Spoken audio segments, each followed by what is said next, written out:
Welcome to this week's episode of Drive the Bid, the automotive podcast brought to you by AutoHunter.com, your destination for online collector car auctions. Hosted by Diego Rosenberg and Derek Shiekhi. Drive the Bid starts now.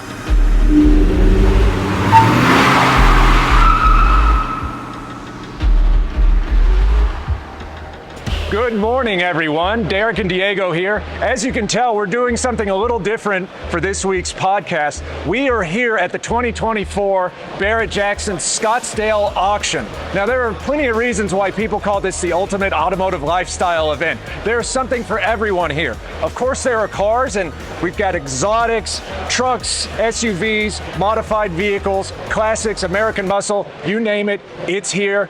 Beyond that, there's memorabilia like antique signs and gas pumps, there's accessories, there's model cars and collectibles, clothing, plenty of food, stuff for the kids, ride-alongs, live music, and plenty of adult beverages.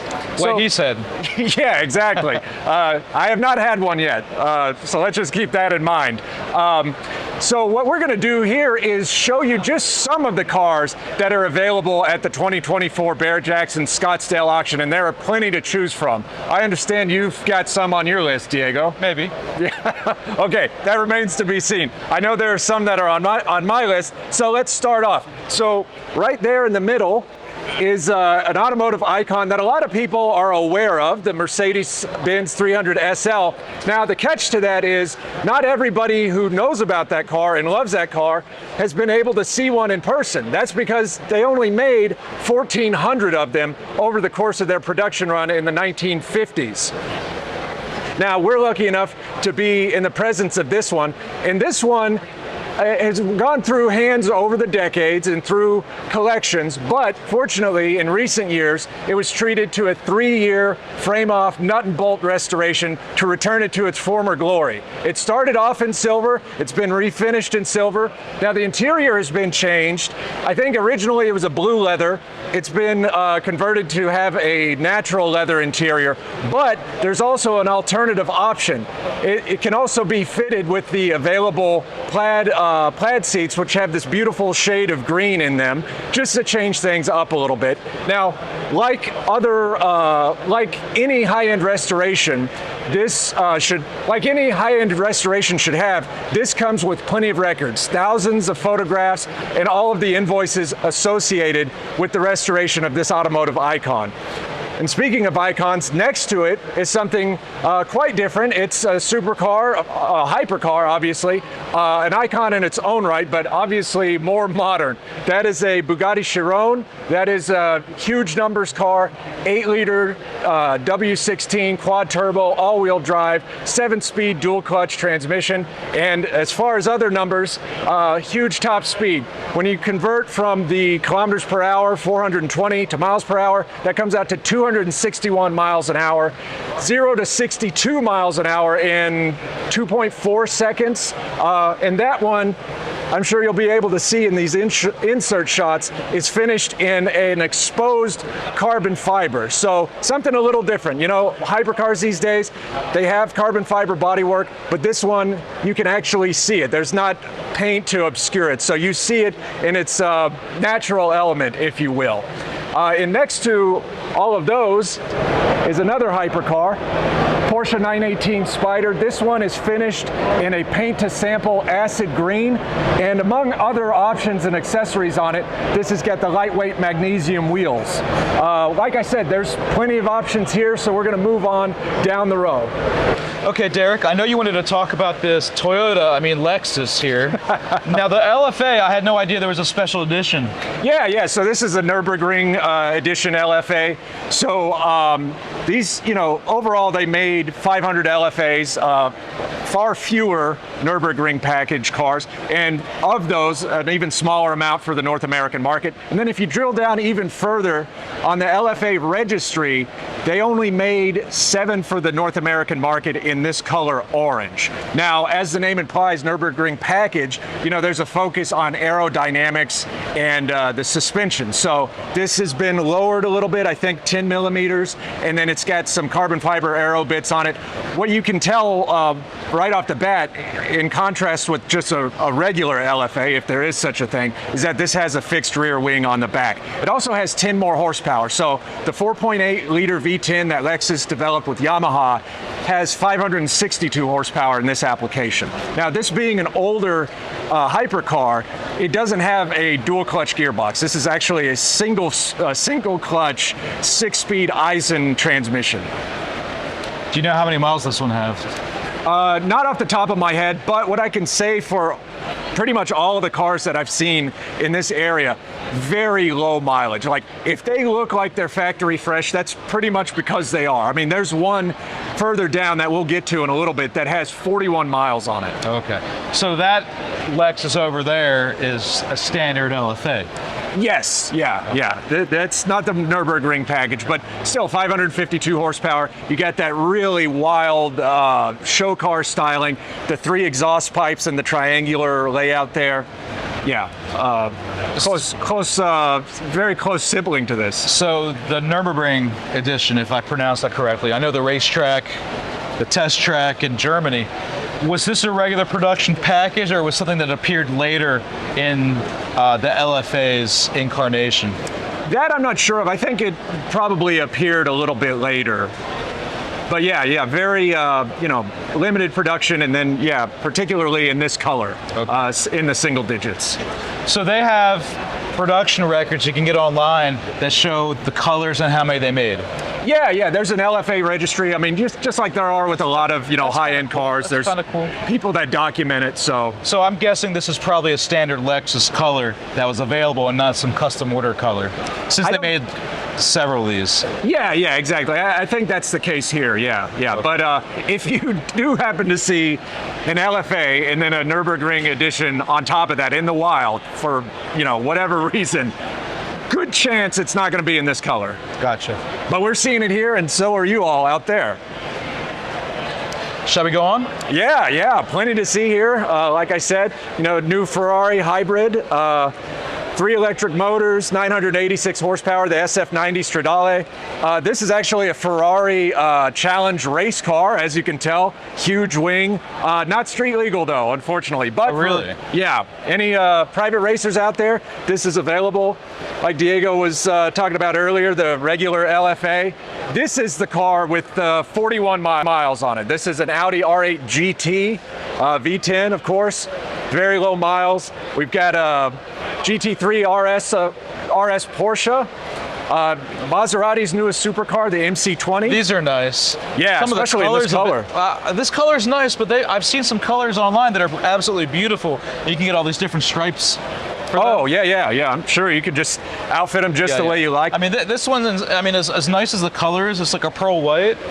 It seems almost plain. What color is the interior? I think it's a blue. Black with the blue, maybe? It's black with blue trim.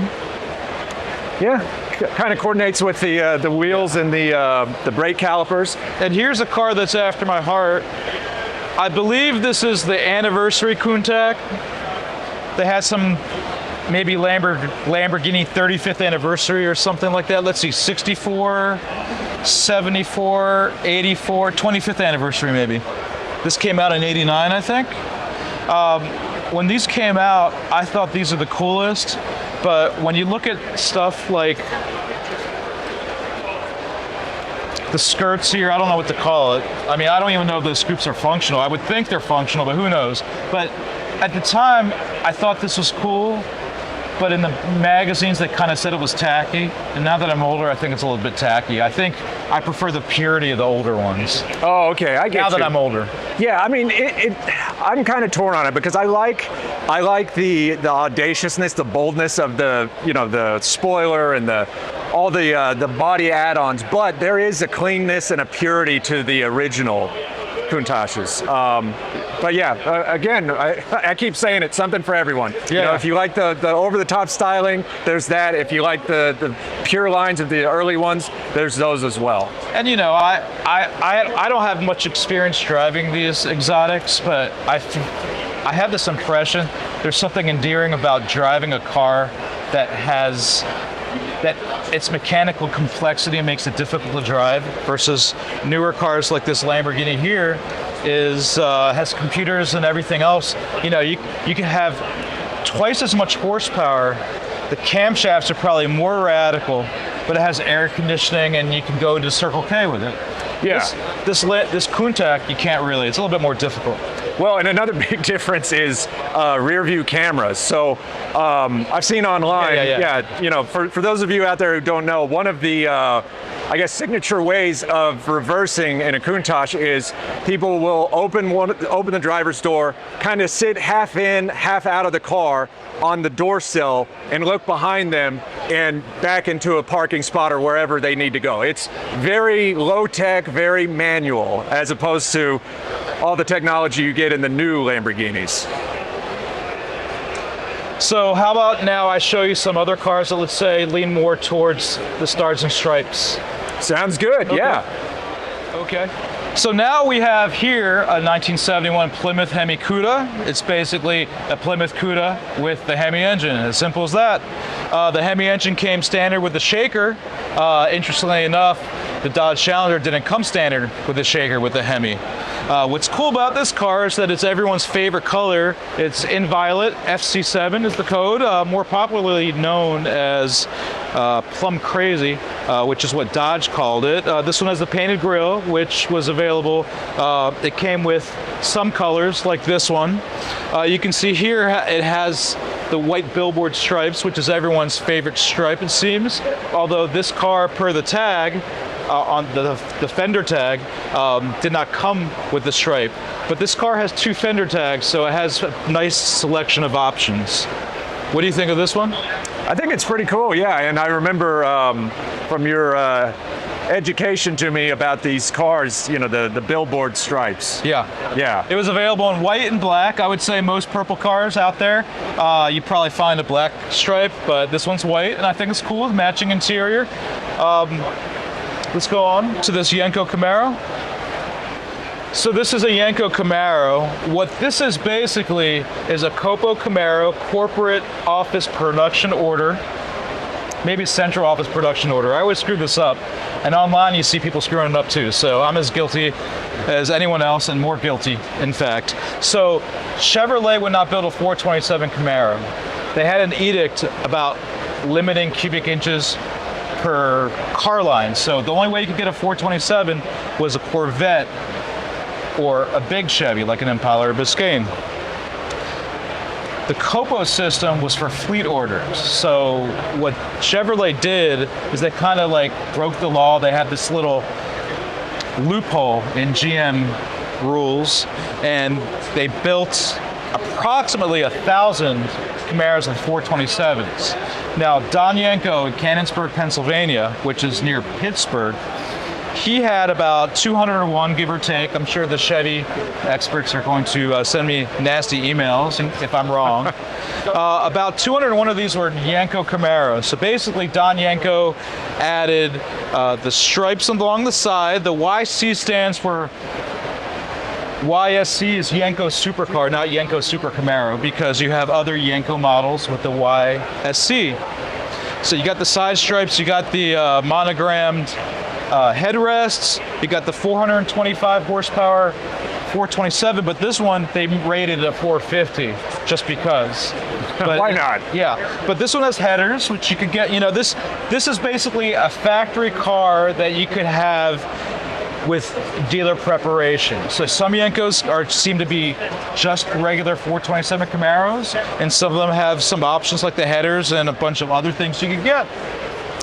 This car in particular is an automatic, which is quite rare among Yenkos. Most of them were 4-speeds, but this supposedly is one of 3 that were campaigned by racers, this one in New Jersey. Yenko Camaros are also limited in different colors. This one is Daytona yellow. Oh, okay. So, up next, so this is a 1970 Ford Mustang Boss 429. This is everyone's favorite Mustang, and probably the most valuable Mustang, although compared with Shelby's, I don't know. Probably Shelby's more valuable than this. They made about 500 of these. This color is called Grabber Green. And the reason for the Boss 429 was to homologate the engine for NASCAR. Now, in NASCAR you don't find Mustangs, but the rules in NASCAR didn't really stipulate how the engine needed to be produced. In this case, to make the 500 limit, to make it legal for NASCAR, they put in the Mustang. Yeah, but it's already there. The car racing was the Torino Talladega. So it's kind of unusual in that respect. The 70 was only available in Grabber Green, Grabber Orange, Calypso Coral. There's a blue, pastel blue. It's a very, very pale blue, almost looks white. I'm sure did I say Grabber Blue? I'm sure I'm forgetting something now, but they're limited. There is, I believe, one red that was built, but that may have been 1969. They made a little over 100 in 1969. But what's really unusual about the Boss 429, to me, that I find somewhat appealing, is that they're very subtle. In the era where everyone was putting stripes on cars, all they did was put these subtle Boss 429 decals on the front fender. So the car has presence in a way that is different than a lot of the striped cars at the time. So it stands out in a low-key way, I guess. Absolutely, you could say. absolutely. And it just, like, the tires are beefy. You know, everything about this car says something. The problem with the Boss 429 is that it didn't run as well as it should have, stock from the showroom. Modify it and it's a different story, but Ford kind of undercarved it, undercammed it. I know they changed the cam mid-year because there were complaints about it. So this is a car that the engine is absolutely stuffed in the engine compartment. Yeah. To change this spark plug, you have to remove the master cylinder, or at least to adjust it. So this car is a handful in many ways. So yeah, I guess if you ever have to do an engine out service or anything like that, you get it back in there with some Crisco on the sides. Something like that. Absolutely. Wow, yeah, that thing is all motor in there. So, of the three, which one do you prefer? I mean, these are all pony cars. There's Mopar, Chevrolet, or let's say GM, and Ford. I love the white interior on that one over there, but I've got a soft spot for Mustangs. Even though I just sold mine, I've got a soft spot for those, so I'd have to pick this one. Fair enough. What about you? I'm not a Chevy guy, and when it comes to Camaros, I prefer 67, 68 Rally Sports. I think Boss 429s are cool, but I think there are other Mustangs I'd prefer. I do like E-bodies, but I prefer mid-sized cars overall as a rule. That being said, Hemi'Cuda, add a white vinyl top, I'll be okay with it. There you go. Well, you got plenty of time to bid. No, I don't have plenty of time to rob a bank. Oh, nuts, yeah. Yeah, you'd have to request a day off for that. Thank you very much for watching Drive the Bid podcast, powered by AutoHunter. Be sure to press the subscribe button on YouTube so you can catch more of our podcasts. Any parting words?